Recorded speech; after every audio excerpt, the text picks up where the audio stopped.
All right, hey Gavin. So I'm going to teach you about maximums and minimums today, specifically local maximums and minimums.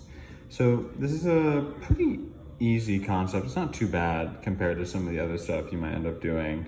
So it's good that we can kind of get out the way. All right, so a maximum and a minimum is when the slope of a graph goes to 0. Now what that means essentially is whenever the line goes flat. Now, for example, let's look at this one down here first. So in this one, every time the slope hits 0 is on one of these markers.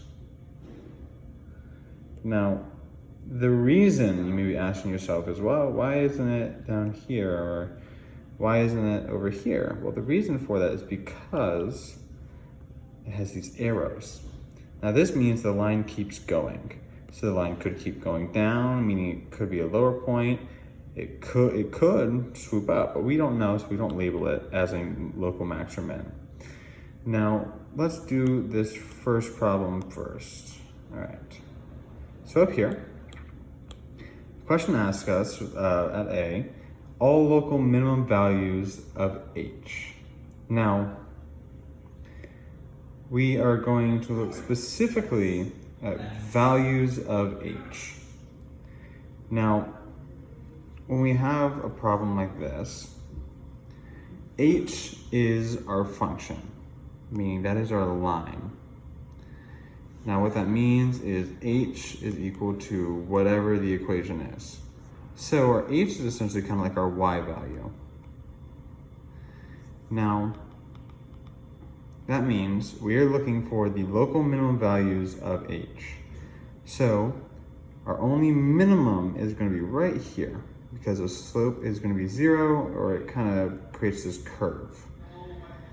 Now it is at -4 right there. So that means our value is going to be -4. Get rid of that, put that there. And what are all values at which H has a local minimum?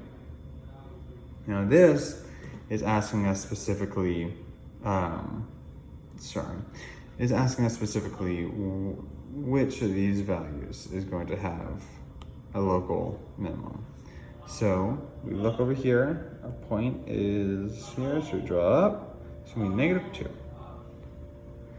That's not too bad of an example. Sometimes you can have a whole bunch of them, but in our case, we don't really have to worry about that too much. Now we get to the bigger one down here. All values of which F has a local maximum. So we're gonna look up here and we're gonna try and find our local maximums. Now the difference between a maximum and a minimum is obviously whenever it's the lowest point, it's gonna be a minimum. But whenever it's the highest point, that's a maximum. I apologize for my roommate screaming bloody murder out in the background. He is currently playing golf with friends, but that's besides the point. Now, all values of which F has a local maximum. That's our first question. So we're gonna look up at our graph and we're gonna find out that both this one and this one are our local maximums. Why? Because it's the highest point that we have. Now, a better kind of more realistic way to know if it's a maximum minimum is because it goes from increasing to decreasing. So if it was to kind of ask you, why is it a local max? You could say it